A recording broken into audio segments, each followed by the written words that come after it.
पुरुषों का जो टेस्टिकल्स होता है उसके ऊपर एक कवरिंग होती है जिसे ट्यूनिका वैजिनालिस कहते हैं। इसमें 2 लेयर होता है, एक लेयर जो टेस्टिकल से लगा हुआ होता है और एक लेयर जो स्क्रोटम यानी अंडकोश के वॉल से लगा रहता है। इन दोनों लेयर के बीच में एक फ्लूइड भरा रहता है जो टेस्टिकल्स के मूवमेंट के समय टेस्टिकल्स को फ्रिक्शन से बचाता है और टेस्टिकल्स फ्रीली मूव कर सकते हैं। इसकी वजह से जब कभी भी इन दोनों लेयर के बीच में फ्लूइड बहुत ज्यादा भर जाता है, वेन्स में ड्रेन नहीं होता है, तो इस मेडिकल कंडीशन को हाइड्रोसील कहते हैं। हाइड्रो का मतलब पानी से है और सील का मतलब कैविटी से है, मतलब कैविटी में पानी भर जाना। अब ये होता कैसे है, आज तक ढंग से इसे समझा नहीं गया है, लेकिन 3 कारण बताए जाते हैं। जब भी किसी को टेस्टिकल्स में इन्फेक्शन हो जाए, टेस्टिकल्स और एपिडिडाइमिस में दोनों में एक साथ, या फिर जब भी किसी व्यक्ति के टेस्टिकल्स पर चोट लग जाए, या फिर ये छोटे बच्चे जो अभी पैदा ही हुए होते हैं उनमें टेस्टिकल्स के डेवलपमेंट में अगर कुछ गड़बड़ी हो जाती है,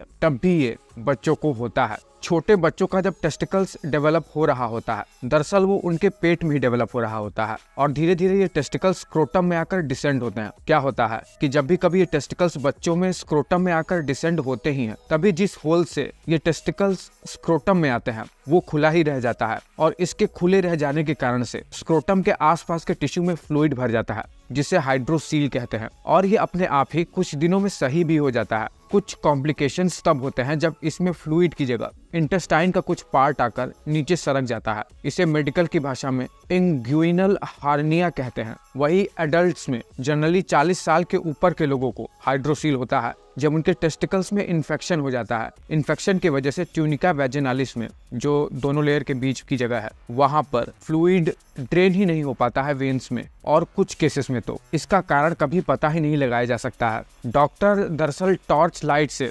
ट्रांसल्यूमिनेंस करके हाइड्रोसील को चेक करता है और जब बहुत ज़्यादा कॉम्प्लिकेटेड मामला होता है तो इसका अल्ट्रासाउंड कराना पड़ता है। इलाज इसका बहुत ही इजीली अवेलेबल है और ज़रूरत पड़ने पर सर्जरी भी होती है, वो डॉक्टर ही बताता है।